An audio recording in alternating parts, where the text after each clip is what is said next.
کہ آج عرصوں کے بعد اللہ نے اہل ایمان کو فتح عطا فرمائی اور سب کے کلیجے ٹھنڈے کیے۔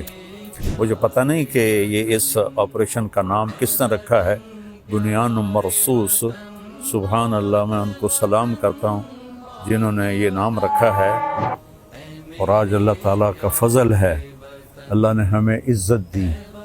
میں اپنی حکومت کو بھی مبارک دیتا ہوں، اپنی افواج کو بھی مبارک دیتا ہوں، اور ان شاہینوں کو مبارک دیتا ہوں جنہوں نے فضا میں اڑ کر جان ہتھیلی پہ رکھ کر ڈیتھ سرٹیفکیٹ پر دستخط کر کے، میں نے وہ ویڈیو دیکھی کہ ہمارے جوان ڈیتھ سرٹیفکیٹ پر آسان ہے سائن کرنا۔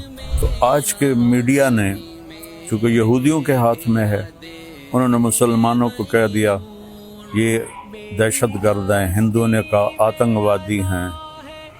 تو میرے بھائیو، میں پوری دنیا کے انسانوں سے کہہ رہا ہوں، اسلام امن کا مذہب ہے، محبت کا مذہب ہے۔ ہم کبھی پہل نہیں کرتے، ہم کبھی پہل نہیں کرتے۔ اور ہندوستان والوں سے کہتا ہوں، اچھے ہمسائے بن کر رہو۔ ہمارے تو ہمسائے کے اتنے حقوق بتائے ہیں ہمارے نبی نے، یہ جس کی کوئی حد کوئی نہیں۔ آپ اچھے ہمسائے بن کے رہو تو ہمیں آپ سے کیا غرض ہے؟ آپ کا بھی نفع ہے، ہمارا بھی نفع ہے کہ ہم اس نفرت سے اور اس جنگ سے باز رہیں۔ جس نے اس آپریشن کا نام رکھا ہے بنیان مرصوص۔ اور اس کے بعد میں عرض کرتا ہوں حکمرانوں سے جو اس وقت ہیں، جو اقتدار میں ہیں، طاقت میں ہیں، پورے قوم کو بنیان مرصوص بنا دیں، اور یہ جو سیاسی اختلاف ہیں اس کو دشمنی تک نہ لے جائیں۔ لوگوں کو آزادی دیں کہ آزادی سے وہ سیاست کر سکیں، تو ہم پھلیں گے، پھولیں گے۔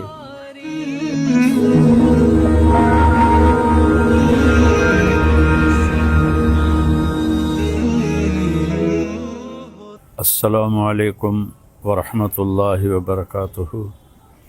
بسم اللہ الرحمن الرحیم، والصلاة والسلام علی رسولہ الکریم وعلی آلہ واصحابہ اجمعین، اما بعد، فاعوذ باللہ من الشیطان الرجیم، بسم اللہ الرحمن الرحیم، ان ینصرکم اللہ فلا غالب لکم،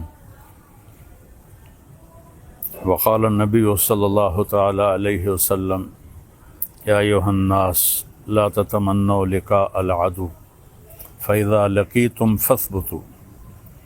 میرے محترم پاکستانی بہن بھائیوں اور پوری دنیا کے اہل اسلام جو مدتوں سے آگ و خون میں جل رہے تھے، اللہ نے ایک معجزہ دکھایا اور اپنے سے 10 گنا بڑے دشمن کو اللہ تعالیٰ نے خاک میں ملا دیا اور ان کے غرور کو زمین میں دفن کر دیا، اور اللہ تعالیٰ نے اپنے بندے کی مدد فرمائی۔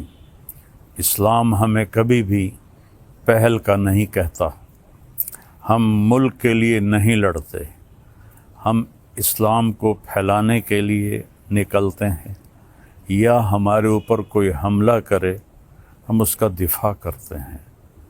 اسلام امن کا مذہب ہے، بھائی چارے کا مذہب ہے۔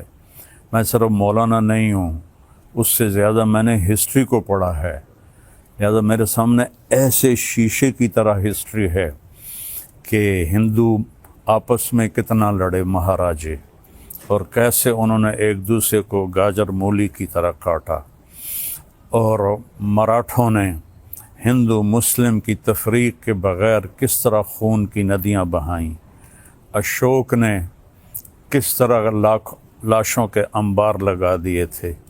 اور میں اپنے نبی پہ قربان جاؤں، جب انہوں نے مکہ فتح کیا، 18 برس کی دشمنی تھی کہ ہم نے محمد بن عبداللہ کو قتل کرنا ہے۔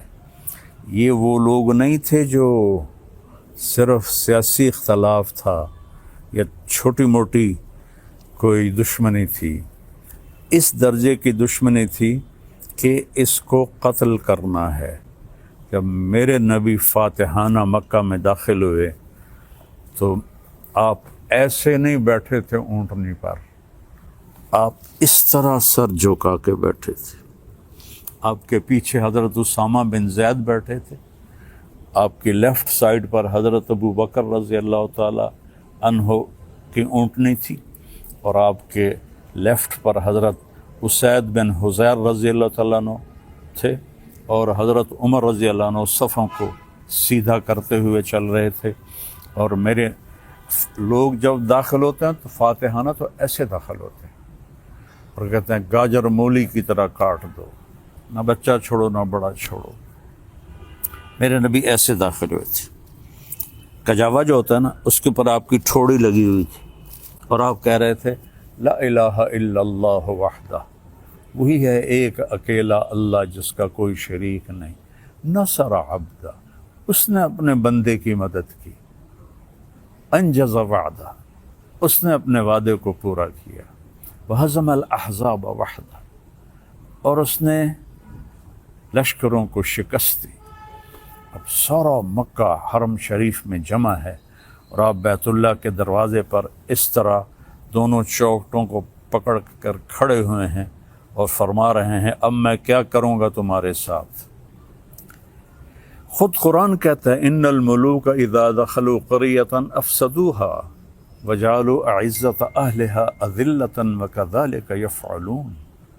بادشاہ جب ملک فتح کرتے ہیں عزت داروں کو ذلیل کر دیتے ہیں اور تباہ و برباد کر دیتے ہیں، لاشوں کے ڈھیر لگا دیتے ہیں۔ تو آج سارا مکہ انتظار کر رہا تھا کہ اب محمد کی تلوار چلے گی صلی اللہ علیہ وسلم۔ آپ نے فرمایا میں کیا کرنے والا ہوں تمہارے ساتھ؟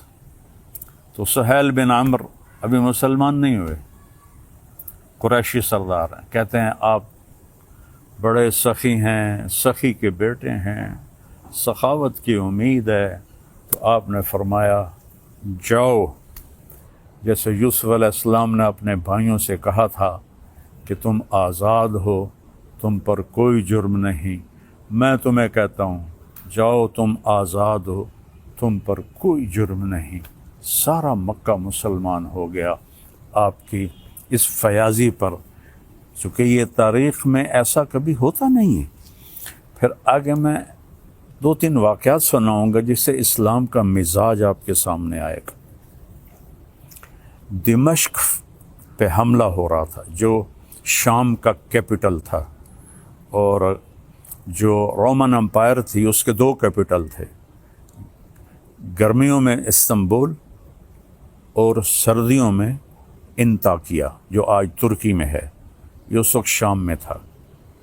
تو 2 طرف سے حملہ صحابہ نے کیا، ایک طرف سے خالد بن ولید، دوسری طرف سے ابو عبیدہ بن جراح رضی اللہ تعالیٰ عنہ۔ خالد بن ولید فتح کرتے کرتے کرتے ایک بہت بڑا گرجا تھا، اس کے آدھے تک پہنچ گئے تھے کہ ادھر سے ابو عبیدہ ایک دم آئے اور کہا تم تلوار چلا رہے ہو، میں نے تو ان کی صلح کی اپیل منظور کر رہی ہے۔ تو خالد بن ولید کو غصہ آ گیا، میں امیر ہوں، میری اجازت کے بغیر تم نے ان سے صلح کیوں کی ہے؟ کہ بس میں نے کر دی ہے، تمہیں نبھانا ہے۔ تو اب بتاؤ جو آدھا شہر فتح کر چکا ہو اور مال غنیمت اور کیا کچھ ہو، اور باقی آدھا بھی فتح ہو گیا، لیکن ایک آدمی نے کہا میں نے صلح کی اپیل منظور کر لی ہے، خالد نے تلوار نیچے کر لی، آدھا گرجا توڑ کے مسجد بنایا گیا اور آدھا گرجا رہا، اس کو جو توڑا تھا ایک طرف سے اسے مسلمانوں نے ٹھیک کر کے ان کو بنا کے دے دیا۔ پھر ولید ابن عبد الملک کے زمانے میں کوئی 60-70 سال بعد اس نے عیسائیوں سے وہ گرجا خریدا منہ مانگے بول پر، اور وہ مسجد بنائی جو آج دمشق میں ہے۔ یہ تو اور جو قیدی پکڑے گئے اس میں پتہ چلا کہ رومن امپائر کے بادشاہ کی بیٹی بھی قید ہے، چونکہ اس کا جو خامن تھا وہ دمشق کا گورنر تھا، اس کا نام تھا توما۔ تو حضرت خالد کو پتہ چلا کہ وہ قیدیوں میں ہے، تو انہوں نے فوراً اس کو وہاں سے نکلوایا، الگ خیمہ، اس کی باندیاں نوکرانیاں، اور اوپر صحابہ کا پہرا لگا دیا۔ اور جب دمشق کا سارا سسٹم ٹھیک کر لیا تو 400 مسلمان سپاہیوں کو رومن امپائر کے بادشاہ کی بیٹی کے ساتھ بھیجا کہ جاؤ اور اسے انطاکیہ کیسر کے پاس پہنچا کے آؤ۔ اس وقت کا رومن بادشاہ کیسر تھا، ہرقل جس کو آپ ہرکلیس کہتے ہیں، ہرقل نام تھا۔ تو 400 سپاہی انطاکیہ کے بارڈر پر ہرقل کی بچی کو چھوڑ کے آئے اور واپس چلے گئے، اور کہا کہ کہہ دینا کہ ہم عزت داروں سے یہی سلوک کرتے ہیں۔ تو جب ہرقل نے دیکھا، حیران پریشان، تو اس نے پوچھا، بیٹی نے سارا بتایا، تو وہ رونے لگا کہ جس قوم کے یہ اخلاق ہوں تو یاد رکھنا ایک دن انطاکیہ بھی ان کے قدموں میں ہوگا۔ یہ اس کے الفاظ تھے۔ مسلمانوں کی خوبصورت، مسلمان بادشاہوں نے وہی کیا جو باقی بادشاہوں نے کیا۔ لیکن میں تھوڑا سا آگے چلتا ہوں، میں آپ کو صلاح الدین ایوبی کی بتاتا ہوں، جو 492 ہجری یعنی میرے نبی سے 492 سال بعد کی تاریخ آپ کو بتانے لگا ہوں کہ صلیبی عیسائی پادری نے پورے یورپ کو آگ لگا دی کہ یروشلم آزاد کراؤ، فلسطین آزاد کراؤ۔ ایک بہت بڑا لشکر نکلا۔ اس وقت بغداد پہ جو خلافت تھی وہ بڑی کمزور تھی۔ مستظہر باللہ ایک خلیفہ تھا جو اس وقت وہاں حکمران تھا، لیکن غلبہ وہاں سلجوکیوں کا تھا، تو اس نے آسانی سے بیت المقدس یروشلم کو فتح کیا۔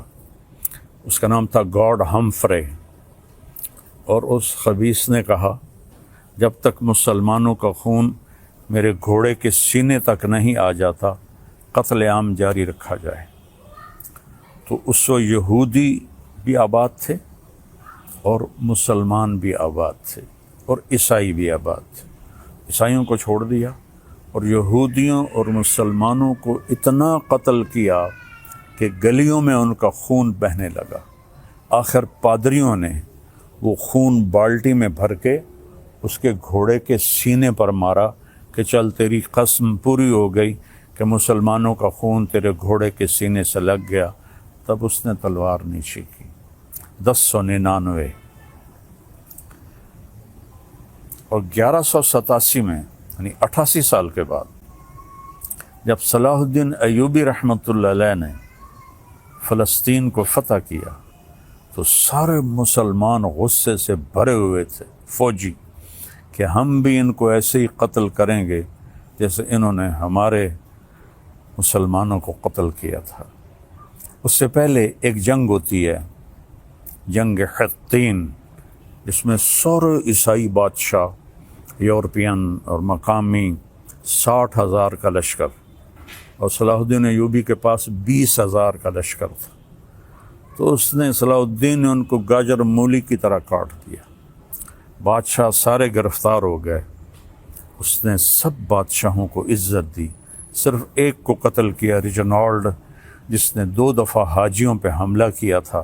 یہ کرک اردن کے شہر کا حکمران تھا اور حج کا راستہ کرک سے جاتا تھا، تو اس نے 2 دفعہ حاجیوں کو قتل کیا اور کہا بلاؤ اپنے محمد کو۔ تو صلاح الدین نے اسے پیشکش کی ایمان، مسلمان ہو جاؤ۔ انہوں نے کہا میں نہیں ہوتا۔ انہوں نے کہا ہم یہ بادشاہوں کے ساتھ، اس نے کہا میں نے 2 دفعہ قسم کھائی تھی تیرے قتل کرنے کی جب تو نے حاجیوں پہ حملہ کیا تھا، تو آج محمد نہیں آ رہا، آج محمد کا ادنا غلام آ رہا ہے۔ اس نے ایسے وار کیا اور اس کی گردن پیچھے لٹک گئی۔ باقی سارے بادشاہ کانپنے لگے۔ اس نے کہا ڈرو نہیں، ہمارا مذہب ہمیں یہ نہیں سکھاتا، ہم بادشاہوں کو، عزت داروں کو ہم عزت دیتے ہیں، لیکن یہ بہت حد سے آگے بڑھ گیا تھا، اس لیے میں نے اس کو قتل کیا ہے۔ پھر آ کر انہوں نے یروشلم کو گھیر لیا، اور وہاں تو فوجی کوئی نہیں تھی، چند سپاہی تھے، تو آ گئے جی ہم نے صلح کرنی۔ صلاح الدین نے کہا صلح کس بات کی، اب تو میں فتح کر چکا ہوں، اب تو میں اس پر فاتحانہ داخل ہوں گا، میں اس پر فاتحانہ داخل ہوں گا۔ جب فاتحانہ داخل ہوں گے تو غلام، باندیاں، مال غنیمت، کتنا کچھ تھا۔ تو انہوں نے منتیں کی کہ مہربانی کریں آپ ہمیں معاف کر دیں۔ تو آپ 88 سال پہلے دیکھیں کہ قتل عام سے گلیاں بھر گئیں، اور 88 سال بعد ایک مسلمان جو اپنے نبی سے 500 سال بعد آیا ہے، اس نے کہا اچھا ٹھیک ہے، میرے لیے میری طرف سے سب کو اجازت ہے، جو جانا چاہتے ہیں اور جتنا سامان لے جانا چاہتے ہیں وہ بھی لے جائیں، اور فدیہ، تھوڑا سا فدیہ رکھا۔ تو جو مالدار تھے وہ اس کا ہرجانہ اور وہ جرمانہ دیتے ہوئے نکلتے گئے، پیچھے غریب عیسائی رہ گئے، ان کا ہرجانہ صلاح الدین نے اپنی جیب سے دیا، اور کچھ باقیوں نے کہا جی ہم رہنا چاہتے ہیں، کہا بسم اللہ رہو۔ نہ کسی گرجے کو نقصان پہنچایا، نہ کسی عیسائی پر تلوار اٹھائی۔ یہ میرا اسلام ہے، یہ میرے نبی کا بتایا ہوا دین ہے جو ایک اللہ کی دعوت دیتا ہے۔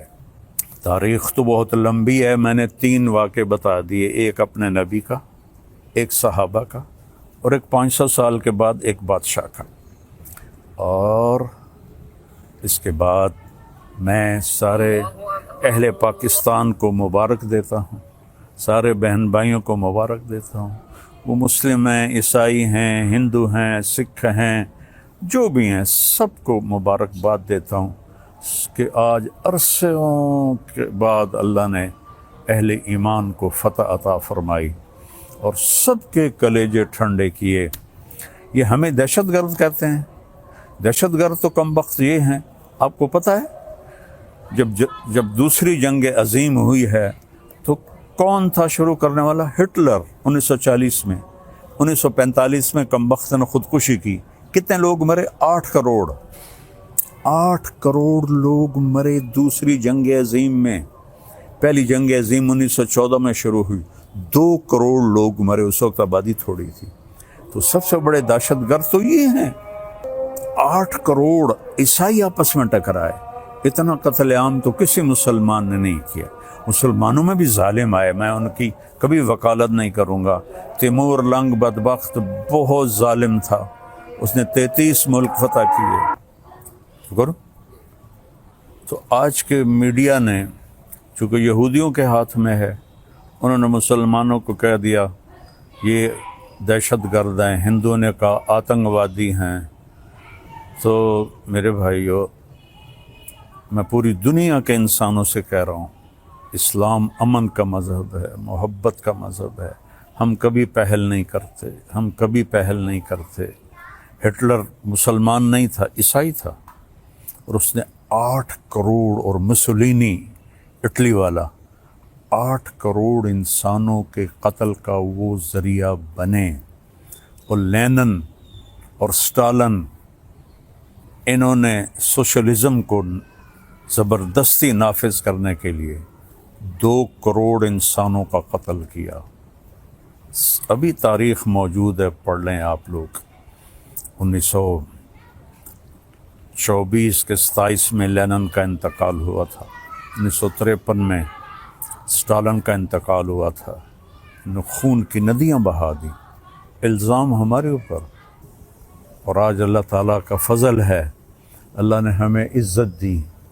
میں اپنی حکومت کو بھی مبارک دیتا ہوں، اپنی افواج کو بھی مبارک دیتا ہوں، اور ان شاہینوں کو مبارک دیتا ہوں جنہوں نے فضا میں اڑ کر، جان ہتھیلی پہ رکھ کر، ڈیتھ سرٹیفکیٹ پر دستخط کر کے، میں نے وہ ویڈیو دیکھی کہ ہمارے جوان ڈیتھ سرٹیفکیٹ پر، آسان ہے سائن کرنا، اور